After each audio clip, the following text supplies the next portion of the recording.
And three, two, one, going live. Welcome to the All In podcast with Nate Peo. I am your host, Nate Peo. This is my first YouTube live stream. Thought I'd give it a shot, see how things go. This is a show, for those of you first listening, this is a show that's really about what happens when you step out of your comfort zone. What happens when you push your limits? What happens if you get comfortable with being uncomfortable and really go all in on trying to live your best life possible, living the best version of you.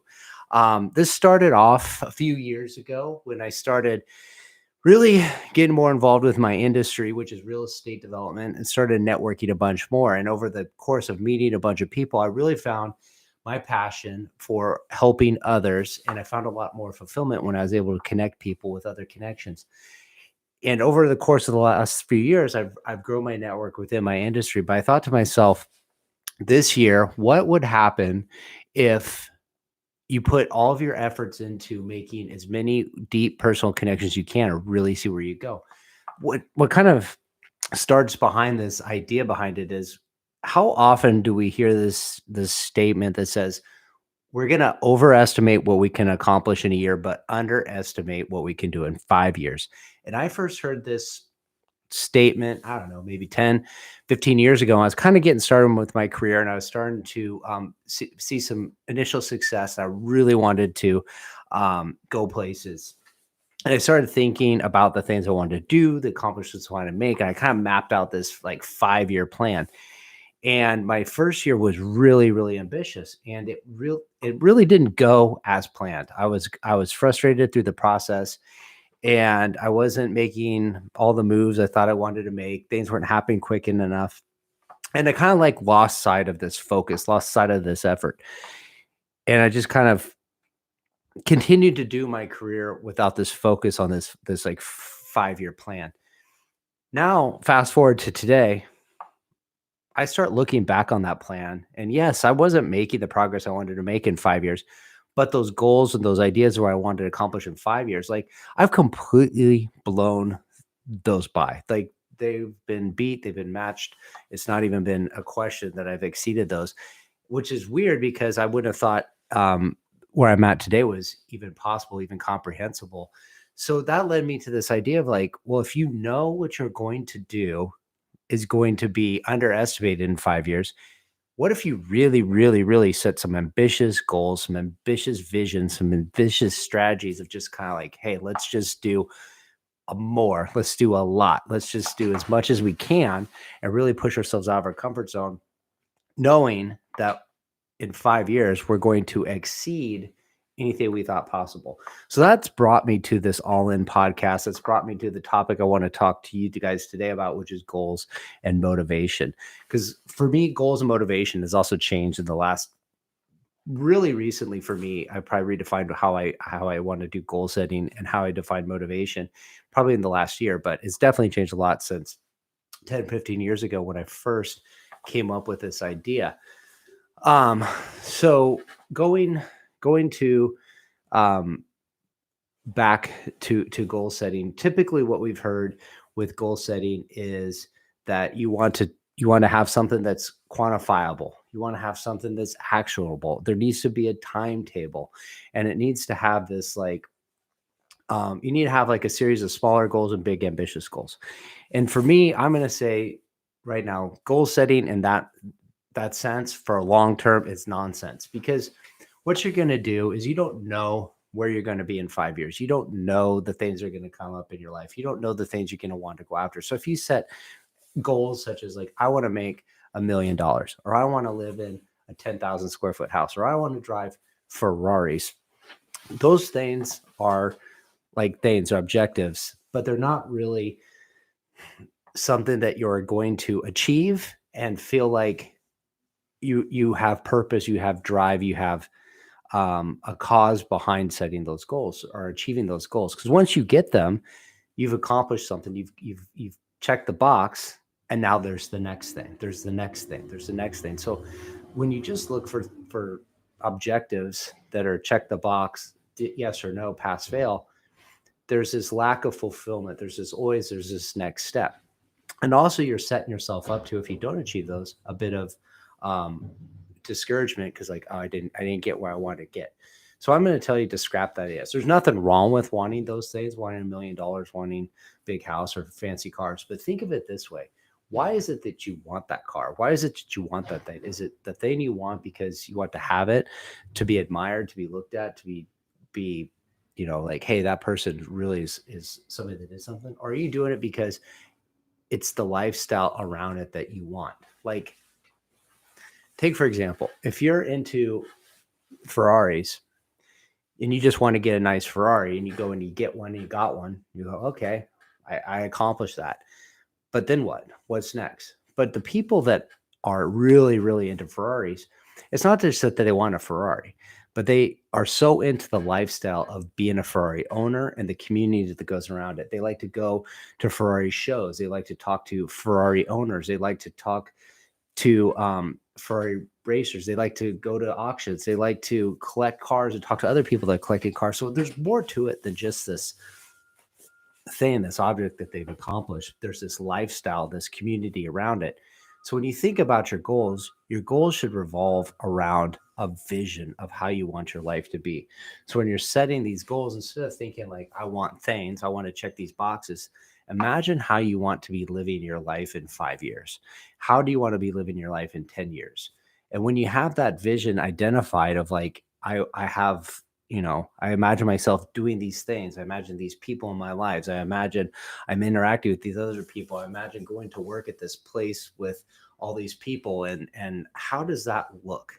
And once you've identified how that looks and that cause behind it that you want to chase after, then you start thinking about, how can I put myself in a position to accomplish those tasks? That's where the goals maybe become important, because they're task oriented. They're like a to-do list, a checklist. So when you start doing this, you're like I said, it's a vision. So think of it like a dream becomes a vision. And you've heard this thing where you're saying with a dream without goals is just like a dream, or something to that effect. So the goals become a to-do list. And for me, you really don't want to set too many goals that are longer than 3 to 6 months out and in front of you, because things change, things pivot. So these goals just become, you know, things that maybe you accomplish too soon and then they're too easy, or they're just off to the wayside, or you pivot and you go in a different direction that you didn't think. And so your goals kind of fall apart. So instead of thinking about goals, I like to think about putting yourself in position for positive outcomes more likely to occur. So when you start thinking about, what does that mean to you? Like, if you wanted to go to college and you wanted to get a degree, that could be a way to do it. So think about this. How would you put yourself in a position more likely to get to college, more likely to succeed in getting it? Well, depending on where you're at in life, if you're just sitting at home, that's probably not going to be the place you want to do. So you might start looking at getting online, talking to the school recruiters, start talking to guidance counselors, start talking to people that are going to give you advice and shape and create this path and kind of push you in the direction that you need to go. Same thing with like going to the gym, even if you don't know what you want to do or how to get in shape, but if you start going places where people are um, working out, they're doing fitness, they're doing stuff like that, you're going to start meeting people in this space that are similar to you, that have the same like starting points, the same goals and same ambitions. So you start connecting, you start surrounding yourself with people that put you on the same path to get fit. Anything that you do can be done that way, whether you know anything about it or not know anything about it. You just start thinking like, hey, I want to get to this place of my life. These are the steps that need to take me there.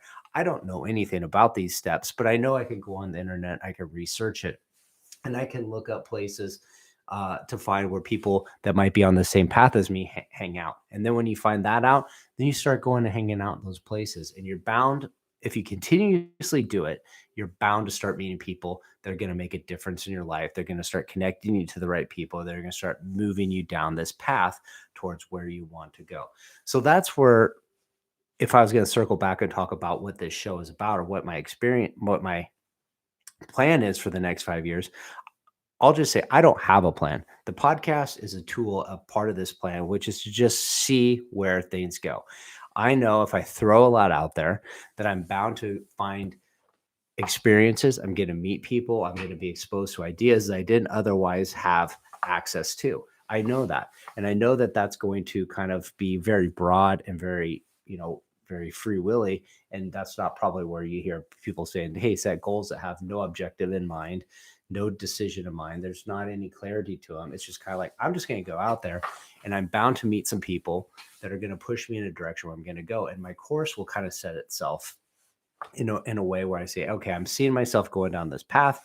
I'm going to start getting more detailed in this thing, and I'm going to start meeting people that are going to connect me to other people. So that might sound a little bit of wishy-washy, but that's why it's an experiment. So I thought to myself, why not document this process over the course of a year and just show people like, hey, what happens when you do go all in? What happens when you try to meet as many personal connections as you can? I'm not talking collecting business cards or getting as many followers and connections as I can on LinkedIn or Instagram or anything like that, but making real connections where the intent is to help them make make their lives better, either introducing them to more people, helping them with their business, helping them do other things. So I'm setting an example what I think that shows that you can start with zero, you can start with nothing, you can start with limited resources and do this. And knowing that if you just continuously show up and do things, progress will happen. When you have progress, you get better at something. As you get better at something, then you're going to see improvement. So this course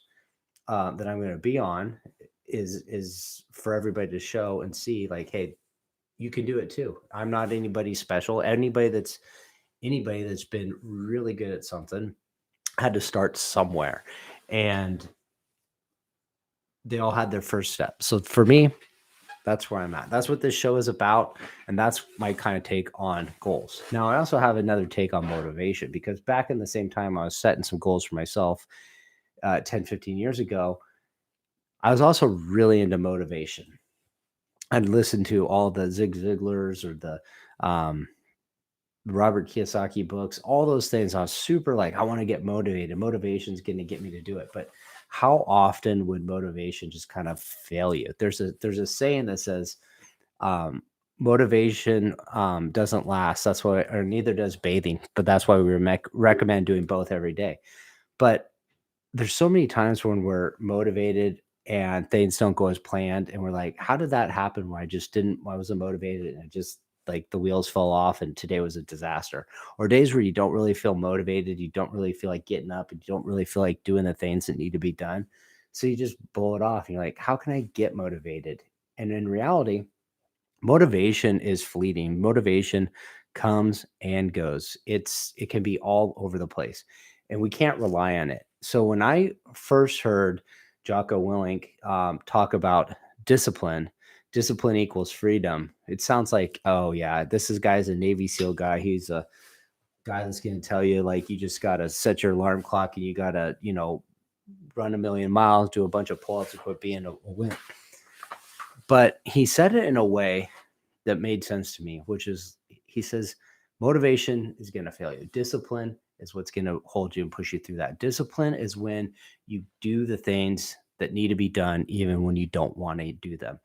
And before I heard this, I'd wake up in the morning and be like, I don't feel like going to the gym today. I'll go tomorrow. Or I'd go the next day or whatever. And next thing I know, I hadn't gone for 3 months. And that would happen with a lot of things. And I heard his video where he talks about, what do you do when you don't feel like going to the gym? He says, I get up and I go anyways. Even if I'm just going to go there and go through the motions, I'm going to do it. I'm going to get up. I'm going to go through the motions. If I don't want to work on a project, I'm going to hammer on a project. If I don't feel like doing anything, I'm going to do it. And that changed my mindset. And so now whenever I think about something, even if I don't feel like doing it, I say, I'm going to do it anyways. I'm going to go through the motions. I'm going to just get it done. And chances are, and he says this, he says, chances are that's weakness talking you out of doing what you need to do. And you're going to go do the things that you didn't feel like doing, and things are going to go good. They're going to go better than you expected. And really, to me, that's always happened. That's always been the case. There's been a lot of times where I didn't feel like doing something, banged it out, and I go, wow, I did a lot better on that. I was a lot more in the zone than I thought I was going to be. I don't always need to wait for motivation to happen. If I choose discipline, if I choose getting up and going every single day and do the things that need to be done, even when I don't feel like doing them, I'm going to make progression. I'm going to make progress. We're trying to move forward as much as we can every day. Something I like to say is, if you just show up and give it your best every single day, you're going to get better. You're going to move the needle. And sometimes your best that you have that day is just to show up. And I'm not saying like, hey, we're all lazy. We're a lot of times we're not doing good things. We're not pushing the needle, or we don't feel like doing it, or we don't have great days. I'm saying most days, most days you're in this not so good place. Not like in a bad place, but you're in like you're not super motivated, you're not super gung ho. But those are the days that are more important because those are the days you're going to bang it out. Those are the days you're going to grow the most. So those are days that are going to be important. And when you can show up on those days, it makes the good days that much better. So that's a bit about my take on goals and motivation, and some brief history on what this podcast is about. If this is the first time hearing that, typically I do guests. I'd like to bring guests on the show. It is a show that's primarily focused on networking and taking interesting people that I know or have met, or I just want to find out what they're about and talk about how networking has impacted them on this life. And then that flows into my experiment of just going all in with networking and trying to meet as many people as I can and connect other people to other people. So I'm able to meet people that I would not have otherwise met under different circumstances, and hopefully I'm giving them a voice to introduce them to people that they might not have met under the same circumstances. So altogether, we should all grow. Rising tides lift all ships. I love that saying because it's true. We shouldn't be in a competition, a cutthroat. If we all help each other succeed, it's going to make the world a better place. So, with that, I'm going to say thanks for tuning in.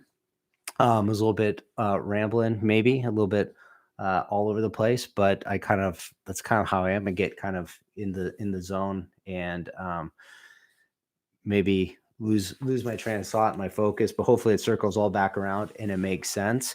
If you watch more, listen more, you're going to get a little bit more take on where this journey's going. Like I said, I'm just getting started, so I expect to not be the best possible version of this show at this point, but every time I do it, every time I do a little bit more, we're going to get better. And I want to showcase that, like, hey, you don't have to wait for conditions to be perfect. You don't have to have $1 million marketing budgets. You don't have to be the most popular kid in school to do this. You just have to get up, show up, do it every day, put yourself outside your comfort zone, and really, really get after it. So thanks for tuning in. I appreciate you guys for listening. If you found value, you liked what you heard, please leave a review on iTunes or wherever you downloaded this podcast, or leave a review, or and subscribe to the channel. That's all we can ask, is that we spread the word. So if you know somebody that might find value in it too, tell them all about it. With that, take care. Have a great one.